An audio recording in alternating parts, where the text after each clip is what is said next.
Break के बाद आप सभी दर्शकों का अन्नदाता में बहुत बहुत स्वागत है।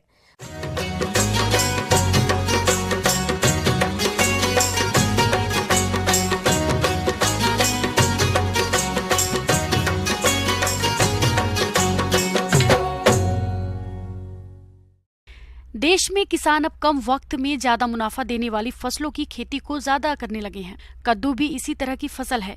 इसकी खेती कर किसान सिर्फ 3 महीने के अंतराल में अच्छा मुनाफा कमा सकते हैं। तो आप कैसे करें जायद में कद्दू की खेती, इसके लिए देखिए अन्नदाता की खास प्रस्तुति।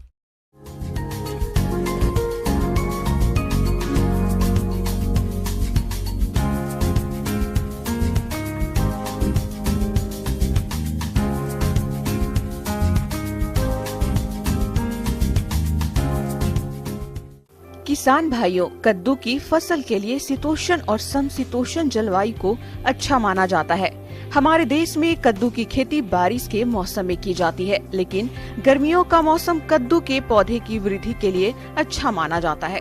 इसके अतिरिक्त बीजों के अंकुरन के लिए 20 डिग्री तापमान और फलों की अच्छी वृद्धि के लिए 25 से 30 डिग्री के तापमान को अच्छा माना जाता है। इसलिए यदि आपके पास सिंचाई जल की भरपूर व्यवस्था है तो आप गर्मी के मौसम में कद्दू की खेती करके कम समय में अच्छा लाभ प्राप्त कर सकते हैं।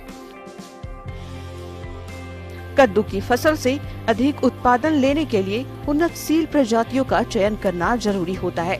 तो इनमें प्रमुख है पूसा विश्वास, काशी उज्जवल, DAGH 16, काशी धवन, पूसा हाइब्रिड 1 इत्यादि। आप इनमें से किसी भी किस्म का चयन करके कद्दू का अच्छा उत्पादन ले सकते हैं। कद्दू की खेती को करने के लिए उचित जल निकासी वाली उपजाऊ मिट्टी की आवश्यकता होती है। कद्दू की फसल की अच्छी वृद्धि के लिए गर्म और आर्द्र दोनों ही जलवायु को उपयुक्त माना जाता है।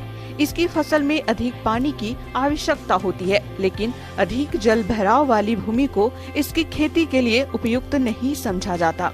कद्दू की अच्छी फसल के लिए जमीन का pH मान 5 से 7 के मध्य होना चाहिए।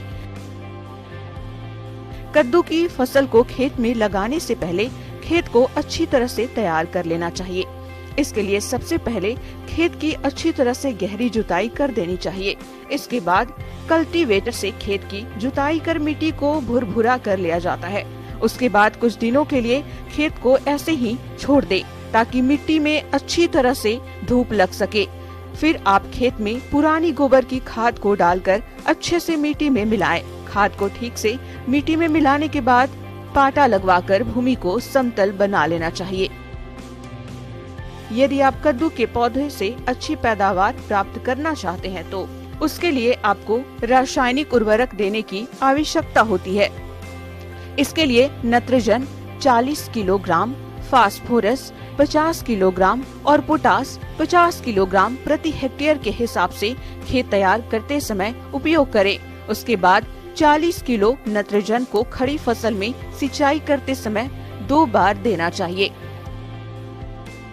कद्दू के बीजों की रोपाई पर्वतीय क्षेत्रों में मार्च या अप्रैल के महीनों में की जाती है और वहां स्थान जहां सिंचाई कम की जाती है वह इसके लिए बीजों की रोपाई को बारिश के मौसम में जून में करते हैं। इसके अतिरिक्त भारत में कई क्षेत्रों में इसे अगस्त माह में उगाया जाता है। कद्दू के बीजों की रोपाई को किसान अपने हाथ से ही करते हैं। 1 हेक्टेयर के खेत में तकरीबन 3 से 4 किलो बीजों की आवश्यकता होती है।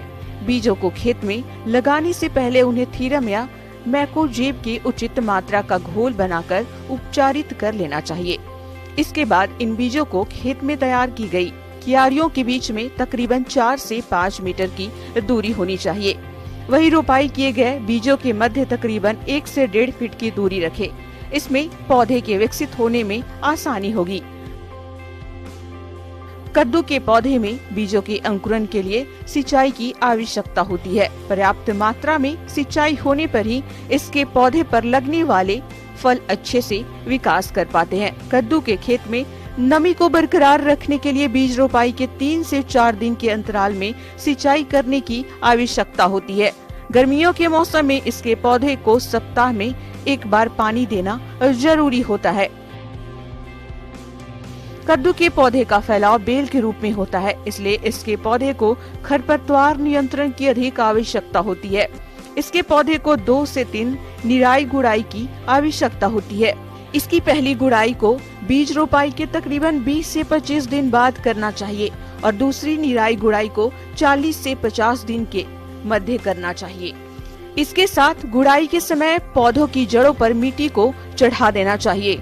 कद्दू के पौधों में रासायनिक विधि से खरपतवार नियंत्रण के लिए बीज रोपाई के पश्चात बाशालीन की उचित मात्रा का छिड़काव करना चाहिए। तो किसान भाइयों, इन बताई गई बातों को ध्यान में रखते हुए यदि गर्मी के मौसम में कद्दू की खेती करते हैं तो आपको आने वाले समय में अधिक उत्पादन की प्राप्ति होगी। आगे और भी है खेती बाड़ी से जुड़ी हुई बहुत सी रोचक जानकारियां। यहाँ रुकेंगे एक और छोटे से